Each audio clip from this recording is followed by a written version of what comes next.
Who's your favorite architect alive? I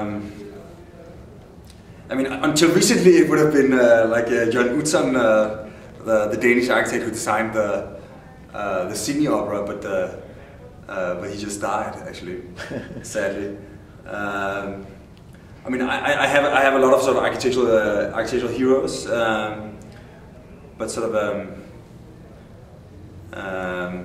I'll say probably I used to work for Rem Koolhaas, which was like at the time the only place I could imagine working.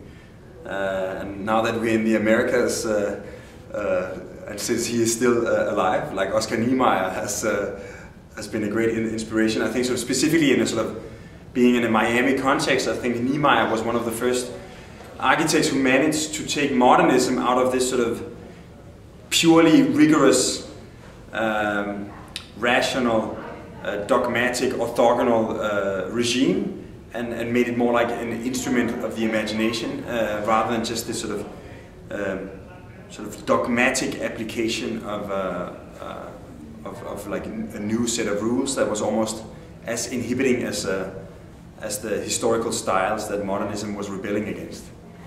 What's your opinion on Frank Gehry's work? I mean, I think,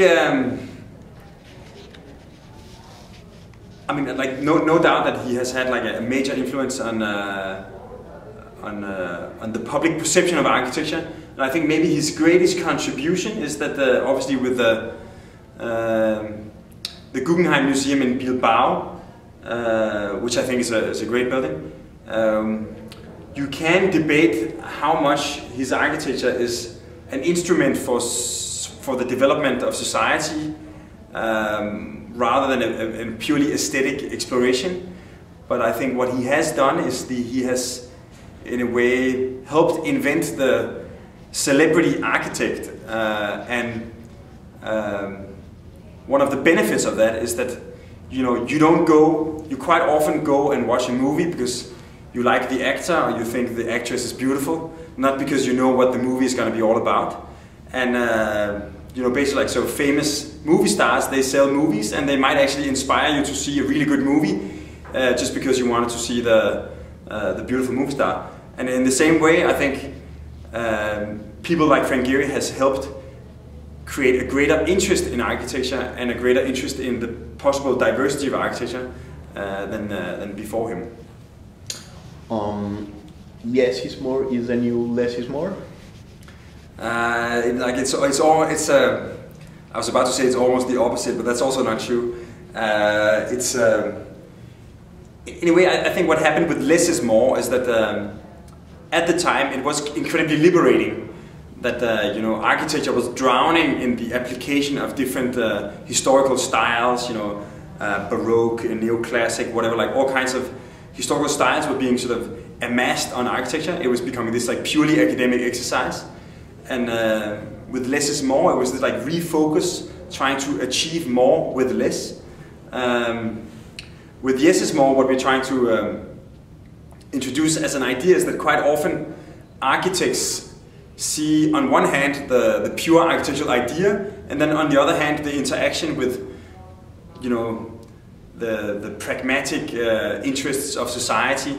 And quite often you hear architects saying that their architectural vision was watered down to some kind of a lowest common denominator through a series of compromises interacting with the world.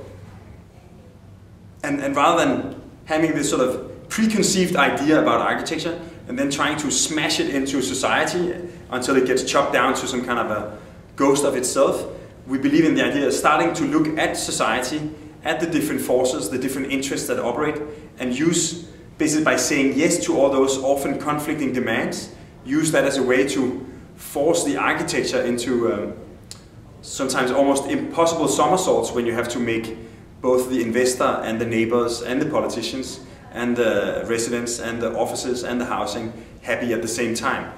So basically when a building needs to do more, it gets forced into being more interesting architecture, whereas when you separate things, you only solve one problem at a time. You get this sort of a boring house here, a boring parking here, and a boring office building there. You think architecture is about solving problems? Ideally it shouldn't be about creating problems, at least, which I think in many people's minds that's what architects do. I think it's about creating potentials, like out of so the primordial soup of society, to discover underutilized potentials or hidden resources and make them available for human life.